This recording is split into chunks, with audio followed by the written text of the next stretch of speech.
The Berenstain Bears, Show and Tell by Mike Berenstain. Please subscribe and like and watch until the end, where a surprise is waiting for you. Sister Bear used to enjoy show and tell at school. It was supposed to be a time when cubs could bring in their special things from home and share them with their classmates.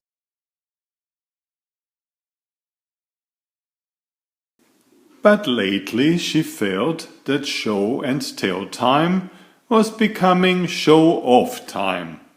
Everyone just seemed to bring in the newest, shiniest, most complicated and most expensive gizmos and gadgets. It all started when Millie Bruno brought in a brand new cell phone her parents gave her for her birthday. All the other cubs wanted one too. They marched right home and begged their parents for cell phones.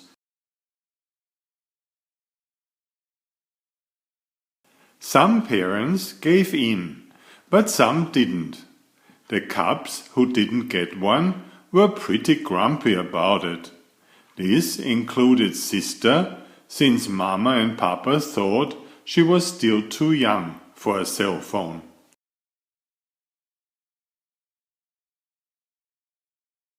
Another show and tell was coming up soon.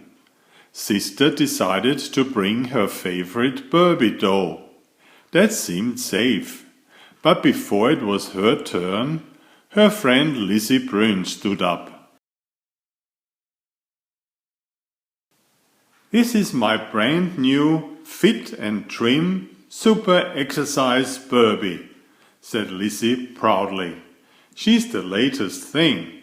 She can do jumping jacks, crunches, push-ups and knee bends. I used to play with a regular Barbie doll, but this one is even better."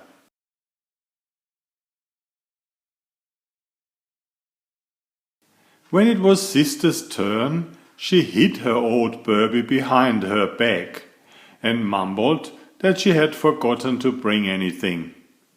At the end of the day, Brother joined Sister as she gloomily trudged her way home. "What's the matter?" he asked. "Did someone rain on your parade?" "Someone poured cold water on my Barbie," she replied, and told her tale of show and tell woe.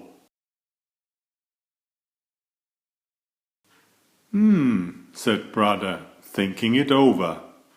"Maybe you should try something really different for show and tell, and stay away from toys and gadgets and things like that." "But what else is special enough for show and tell?" asked Sister. "Lots of things," said Brother. "Old family treasures can be very special. What about all the stuff up in our attic?" "Oh yeah," said Sister, "I didn't think of that."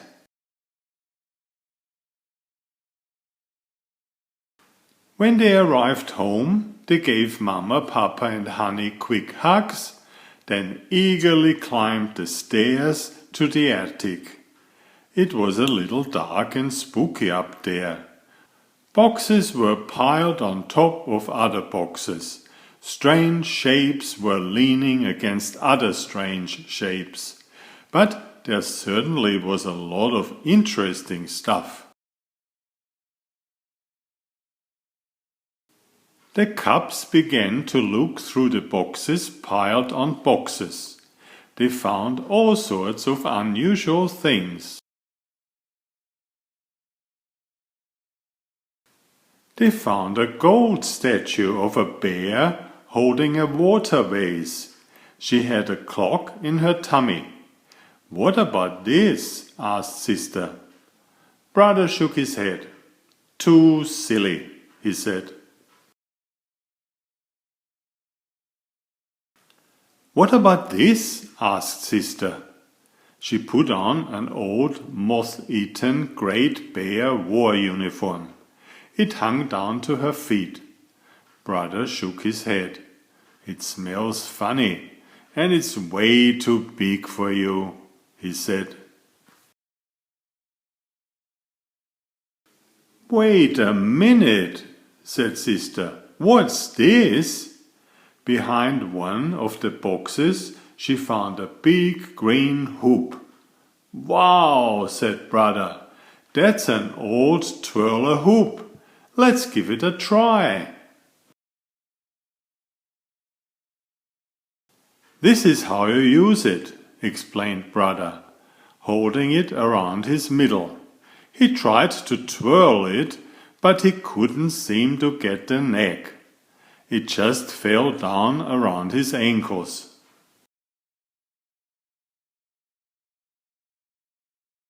"Let me try," said sister. She turned out to be a twirler hoop whiz. "This is terrific," she said. "Twirler hooping up a storm." "This will be perfect for show and tell," said brother. "You can give a twirler hoop demo. You'll start a new fad."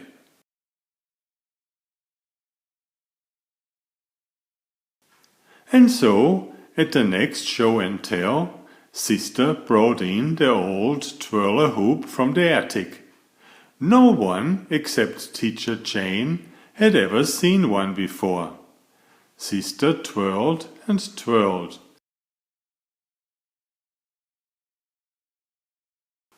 The class loved it. They clapped and cheered. Of course, everyone wanted a turn, but sister was the best. That is, until Teacher Jane took a shot at it. "I haven't tried one of these in years," she said, "but I used to be pretty good at it." "Well, here goes." Teacher Jane was pretty good at it. In fact, she was great. She was even better than sister. "Go, Teacher Jane, go!" yelled the class. They made so much noise that Principal Honeycomb came to the class. "What on earth?" he began sternly. But then he saw the twirler hoop. "A twirler hoop," he said. "I haven't seen one of those in years. Here, let me have a try."